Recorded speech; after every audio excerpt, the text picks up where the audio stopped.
miskin. Kadang-kadang suka sedih.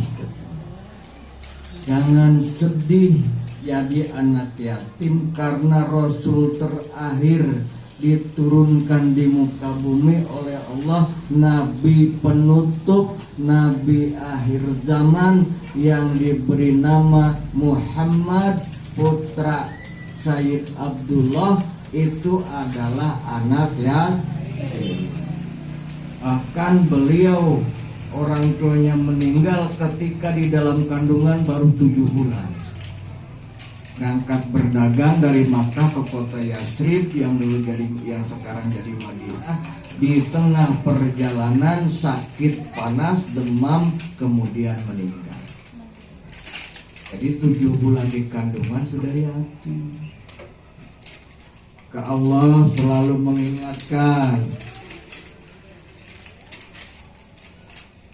Kiai Haji Ahmad Dahlan, pendiri Muhammadiyah, ngajinya ayat surat pendek, mengajarkan kepada lingkungan. Tahu nggak suratnya? Al-Ma'un. Tahu surat Al-Ma'un? Ada yang apa? Aro'aital ladzi yukadzibu bidin. Awalnya ya.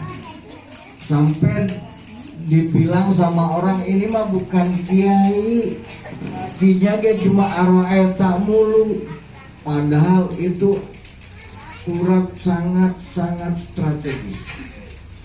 Kedudukan anak yatim di dalam Islam sangat strategis, karena banyak ayat Al-Quran yang selalu menganjurkan untuk memelihara anak yatim. Bahkan surat Al-Ma'un dikatakan awal ayatnya aro'aital ladzi yukadzibu bidin.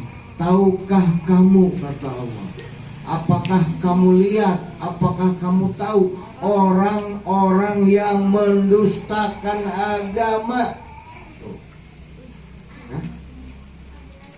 Oh, nanya sama kita, tahukah kamu orang yang suka mendustakan agama? Yang mendustakan agama ngakunya doang Islam, tapi dusta, kata Allah. Yang bagaimana?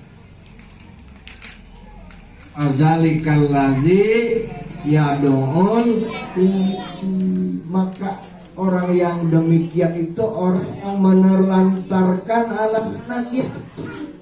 Anak yatim datang merengut, anak yatim lewat ngibir, monyong mulutnya, gitu kan. Nah, itu yang seperti itu ngakunya doang ke Islam, kata Allah. Yang kedua, wala yakhuddu ala ta'amil miskin. Sampai orang tua dulu mau salah tafsir dengan ayat ini. Jangan jadi amil. Kata Allah, ke amil mah miskin. Tuh, coba baca itu. Wala yakhuddu ala ta'amil miskin. Tuh, amil miskin. Jangan mau jadi amil. Itu kan salah paham ya. Padahal orang, artinya orang yang pertama mendustakan agama itu orang yang menelantarkan anak-anak yatim. Yang kedua, yang tidak mau peduli terhadap orang miskin. Orang miskin badannya gede bau, ngapain dideketin? Padahal dia nggak disebut kaya kalau nggak ada orang miskin. Kalau orang kaya semua mah nggak ada, orang banyak harta semua disebut kaya, nggak ada. Ya kayak gitulah. Tapi karena ada yang miskin maka disebut orang kaya. Sehingga Allah berpesan, mau anak yatim, mau orang miskin, mau orang kaya, mau pimpinan yayasan para aulia ya, kalau mau selamat, kata Allah, pertama wa'budullah, beribadahlah kepada Allah, menyembah kepada Allah, tidak boleh nyembah yang lain. Walaupun ibu kita cantik banget, nggak boleh disembah ya. Tapi harus bakti, harus hormat sama orang tua. Yang kedua, kata Allah, wala tusyriku bihi syai'a, jangan menyekutukan Allah dengan sesuatu.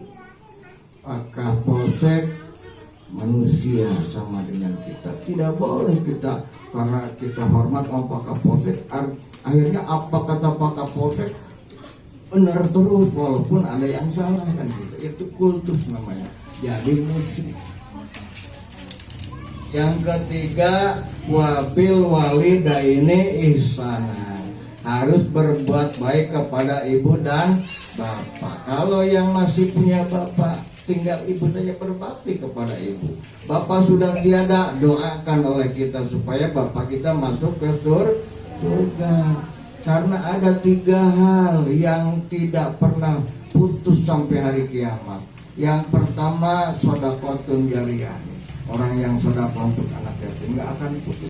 Benar terus walaupun ada yang salah kan gitu. Itu kultus namanya. Jadi musrik.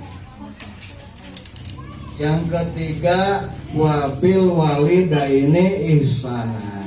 Harus berbuat baik kepada ibu dan bapak. Kalau yang masih punya bapak, tinggal ibu saja berbakti kepada ibu. Bapak sudah tiada, doakan oleh kita supaya bapak kita masuk ke surga. Karena ada 3 hal yang tidak pernah putus sampai hari kiamat. Yang pertama, sodaqotun jariyah. Orang yang sedekah untuk anak yatim nggak akan putus sampai hari kiamat. Yang kedua, al ilmu yuntafa'u bih. Ilmu yang diamalkan untuk orang banyak. Yang ketiga, waladin solehin yad'ulahu. Jadilah anak yang soleh, mendoakan kepada orang tua. Begitu juga kalau durhaka sama orang tua nggak ada ampunannya. Maka nggak boleh kita melawan ibu, melawan ayah. Kalau yang masih punya ayah, kalau yang masih punya ibu aja, kita hormati ibu kita. Wabil walidaini ihsana. Itu yang ketiga. Yang keempat, wabil zil kurba, kepada saudara yang dekat, saudara sekandung, saudara misan, apa misalnya sepupu ya. Kalau saudara sepupu orang Jawa nggak terima karena pupunya lain katanya gitu kan. Jadi itu yang harus kita bergaul dengan baik, kita hormati, kita bergaul. Yang kelima, waliyatama. Yang kelima, anak-anak yatim harus dipergauli dengan baik. Ini strategis urutannya kelima. Setelah beribadah, tidak boleh musyrik, berbuat baik kepada orang tua, kemudian kepada saudara yang dekat. Yang kelima, kepada anak-anak yatim. Baru orang miskin urutan itu. Baru yang lain-lainnya insya Allah ya. Jadi intinya kata Nabi, anak wakafil yatama fil jannah.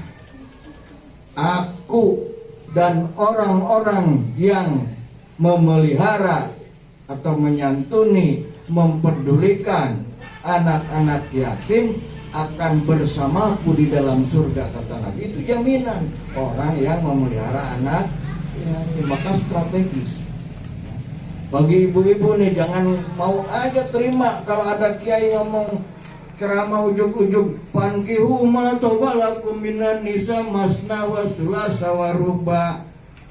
Jangan diterima tuh Bu. Karena itu pemenggalan ayat, menyembunyikan yang utama. Sampai strategisnya ketika perang Uhud banyak sahabat yang meninggal, Allah nurunkan ayat boleh menikahi perempuan lebih dari satu karena anak yatim. Karena ayat itu awalnya ala tuksitu bil yatama. Ingatlah kamu sekalian, jikalau tidak mampu memelihara anak yatim, silahkan kamu nikahi perempuan yang lain. Maka baru fankihu ma tobalakum minan nisa. Silahkan kamu nikahi perempuan yang kamu senangi, yang punya anak yatim. Kalau ada ujung-ujung fankihu ma tobalakum minan nisa, itu Ustadz atau Kiai jangan didengar, bantah oleh ibu. Nggak lengkap hatinya itu, menyembunyikan yang silahkan jawab. Itu hak ibu. Artinya ayat Quran itu tidak boleh disembunyikan, harus semua dipaparkan. Karena apa? Karena ini ada anak yatim, Allah turunkan ayat itu boleh bagi kaum laki-laki, tapi yang punya anak yatim. Kenapa? Karena anak, kalau bapaknya pejuang, udah beriman, anaknya pasti beriman, istrinya beriman. Jangan sampai diambil orang yang kafir kemudian berbalik menjadi kafir. Itu tujuannya, strategis kan. Maka saya sampaikan di sini bagi ibu-ibu, ya kalau ada yang menjelaskan seperti itu boleh ibu bantah. Berarti menyembunyikan ayat Allah sebagian, menyampaikan sebagian. Itu dilarang oleh Allah. Harus semua terbuka. Nah, itu boleh. Ya. Jadi artinya kita harus jelas. Karena hukum Allah itu tidak boleh dipelintar-pelintir karena untuk kepentingan hawa nafsunya. Akhirnya apa? Ya seperti itu, orang menikahi bukan karena anak yatim, karena mencrang, heran, mencrang. Akhirnya apa? Jelek. Kesannya Islam itu hanya mengikuti hawa nafsu. Jadi itu. Padahal ini semuanya intinya bermula dari anak yatim. Semoga anak-anak kita menjadi anak-anak yang baik, yang berbakti. Dan Yayasan Para Aulia Indonesia atau YPAI selamat milad yang ke-7. Semoga senantiasa diberkahi oleh Allah Subhanahu wa taala dan tetap semangat untuk selalu berbuat baik dan memelihara, menyantuni dan mempedulikan anak-anak yatim. Sedemikian ya, karena waktu sebenarnya kalau masih agak panjang masih enak gitu ya, karena waktu juga